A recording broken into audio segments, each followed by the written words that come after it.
What happens when the most powerful central banker in the world, the man who steers the U.S. economy, becomes a target of a criminal investigation? This isn't a hypothetical question. It's the reality now facing Jerome Powell, chair of the Federal Reserve, and it's sparking shockwaves from Wall Street to Washington. At the center of the storm, Scott Bessent, billionaire investor and U.S. Treasury Secretary, speaking out bluntly about the fallout from this unprecedented legal scrutiny. Bessent's frustration isn't just political nuance. It's a harbinger of deeper concerns about economic stability, institutional independence, and global confidence in America's financial leadership. Who are the key figures? Jerome Powell isn't just any official. He's the chair of the Federal Reserve, the institution responsible for setting interest rates, guiding inflation policy, and maintaining economic stability in the world's largest economy. The Fed is intentionally structured to be independent from direct political control, so it can make decisions based on economic data rather than political pressure. Scott Bessent isn't a fringe commentator. He's the U.S. Treasury Secretary, tasked with advising the president on economic policy, financial markets, and risk. Bessent is a seasoned investor with deep ties to Wall Street and the global financial system. His voice carries weight across markets and in the corridors of government. When someone like Bessent publicly criticizes actions taken against a central banker, it's not a minor disagreement. It's a bold signal that elites across the financial world are watching closely.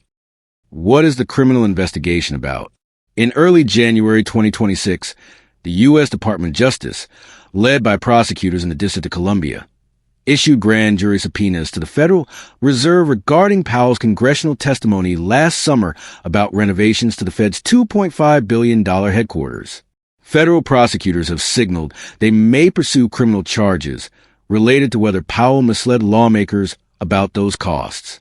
President Trump has publicly criticized Powell for years, especially over the Fed's reluctance to cut interest rates as aggressively as the former president prefers. Trump denies that he had direct knowledge of the DOJ's criminal inquiry, yet his repeated public pressure on Powell makes the timing and context hard to ignore. So far, Powell has not been charged with a crime. This investigation is ongoing, and its scope and duration remain uncertain. Why is Bessent alarmed? According to reports, Bessent told President Trump that the investigation has made a mess and could negatively affect financial markets. Bessent concerns center on several key risks. 1. Central bank independence. The Federal Reserve is designed to make policy decisions based on economic data, not political whims. Scrutiny of a sitting Fed chair by federal prosecutors threatens that independence by injecting political pressure into monetary policy. 2. Market turbulence. Markets respond to uncertainty. After word of the investigation broke, the U.S. dollar weakened and yields on Treasury securities shifted. Early signs that investors are uneasy about political interference in monetary policy. 3. Leadership uncertainty. Powell's term as chair officially ends in May 2026. If the investigation drags on, it could complicate the succession process and leave the Federal Reserve in a prolonged state of limbo.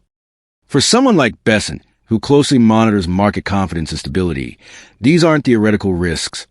They translate into real economic consequences. The opposing view, accountability versus independence. Critics of Bessent's stance argue that no one should be above the law, even powerful public officials. If there are credible reasons to investigate potential wrongdoing, the Justice Department is obligated to pursue them. Investigative oversight, even of the Federal Reserve, is part of a healthy democracy. Supporters of the investigation point to the hefty cost overruns and question whether congressional testimony was fully accurate. They argue that transparency and accountability, especially for public funds, are essential, regardless of the subject's rank. Some policymakers and economists even suggest that welcoming scrutiny could reinforce public trust in institutions, so long as the probe is fair and free of political influence. The broader impact, markets, policy, and trust. Beyond Bessent's concerns, a wide range of financial professionals and political figures are weighing in. Market reaction. Investors often view the Federal Reserve as the backbone of U.S. economic stability. When Powell's independence is questioned, markets can react with volatility. The dollar weakens, gold rises, and risk appetite shifts. Political response. Senators from both parties, including Republican Tom Tillis, have threatened to block confirmations for any Federal Reserve nominees until the legal issue is resolved, underscoring widespread anxiety about the precedent this investigation sets. Global confidence. Foreign governments and central banks watch the Fed closely. If America's central bank appears politically compromised, it could weaken global confidence in U.S. monetary leadership. And that's a far bigger cost than any headline. This crisis touches on core themes of economic governance, trust in public institutions, and the intersection between law and political power. A nation at a crossroads. This isn't just about one criminal inquiry. It's about who controls the levers of economic policy and how much political influence is too much. Powell has described the legal threats as a pretext aimed at forcing policy changes that align with presidential preferences, a claim some of his supporters echo. Others say this is a crucial check on powerful institutions. What makes this situation so extraordinary is a collision of monetary policy and criminal law in a way America hasn't seen before. Final reflection.